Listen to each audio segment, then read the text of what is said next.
ఇక వివరాలు చూద్దాం. బెట్టింగ్ యాప్ ప్రమోషన్ కేసులో విజయ్ దేవరకొండ విచారణ ముగిసింది. విజయ్ స్టేట్మెంట్ రికార్డ్ చేశారు సిఐడి అధికారులు. ఇకపై ఎలాంటి గేమింగ్ బెట్టింగ్ యాప్స్ ను ప్రమోట్ చేయబోనని స్పష్టం చేశారు.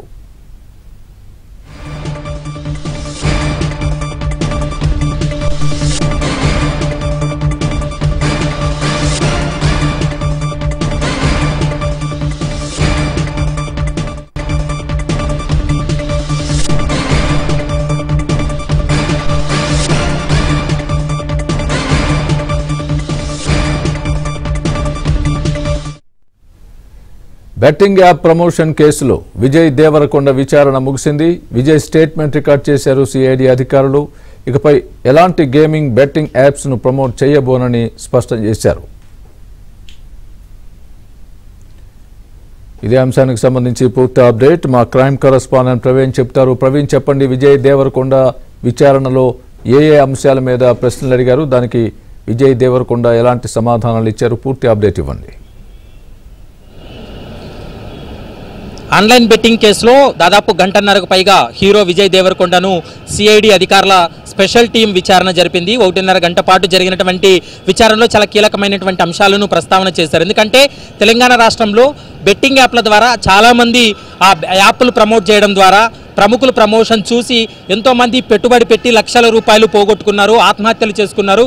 దీనిపైన తెలంగాణ రాష్ట్ర ప్రభుత్వం, పోలీసులు పూర్తి స్థాయిలో వీటిపైన కేసులు నమోదు చేసి చర్యలు తీసుకున్నటువంటి పరిస్థితులు మనం చూసాం. కానీ ప్రస్తుతం తెలంగాణ రాష్ట్ర వ్యాప్తంగా నమోదైనటువంటి ఎఫ్ఐఆర్లన్నింటినీ కూడా సిఐడికి బదిలీ చేసి సిఐడి విచారణ కొనసాగిస్తున్న నేపథ్యంలో ఈ A23 అనేటువంటి గేమింగ్ యాప్ను విజయ్ దేవరకొండ ప్రమోట్ చేశాడు.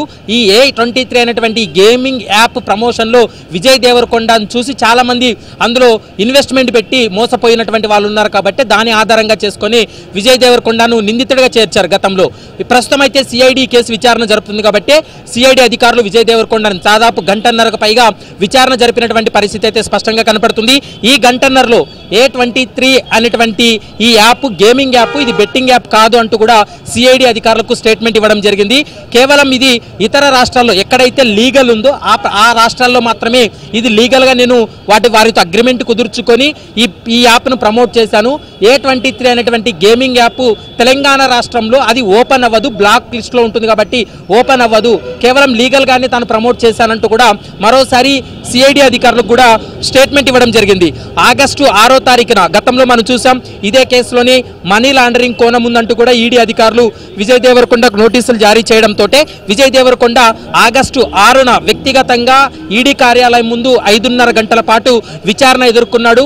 విచారణ అనంతరం తాను మీడియాతో కూడా మాట్లాడినటువంటి సందర్భం. కానీ ఈ రోజు సిఐడి విచారణ తర్వాత విజయ్ దేవరకొండ వెనుక గేటు నుండి తను వెళ్ళిపోయినటువంటి పరిస్థితి అయితే స్పష్టంగా కనపడుతుంది. ప్రస్తుతం ఈ కేసుకు సంబంధించి అయితే మాత్రం ఎవరెవరైతే ప్రముఖులు బెట్టింగ్ యాప్లు కావచ్చు, గేమింగ్ యాప్లను ప్రమోట్ చేశారో వారందరినీ కూడా ఈ కేసులో నిందితులుగా చేర్చడం జరిగింది.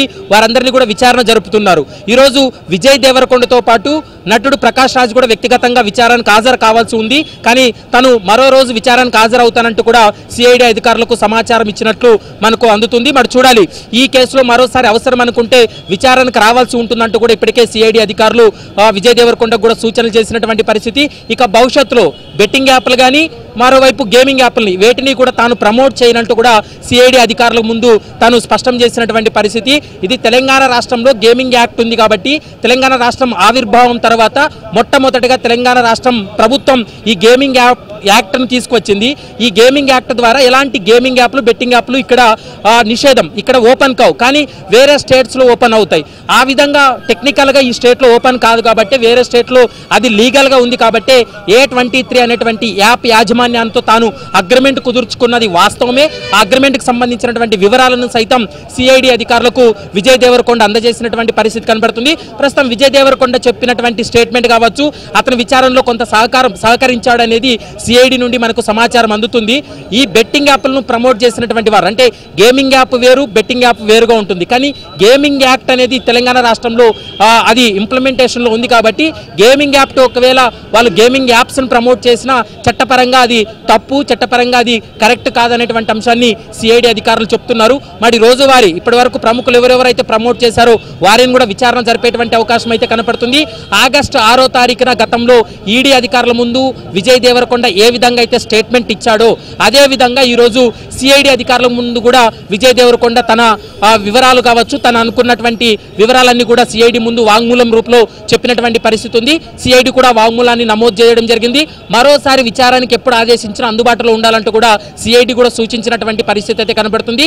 గంటన్నర పైగా విచారణ ఎదుర్కొన్నటువంటి విజయ్ దేవరకొండ కొద్ది నిమిషాల క్రితమే నా వెనుక ఉన్నటువంటి సిఐడి కార్యాలయం నుండి తను వెళ్ళినటువంటి పరిస్థితి అయితే స్పష్టంగా కనపడుతుంది. Swami, right, thanks for the update Praveen.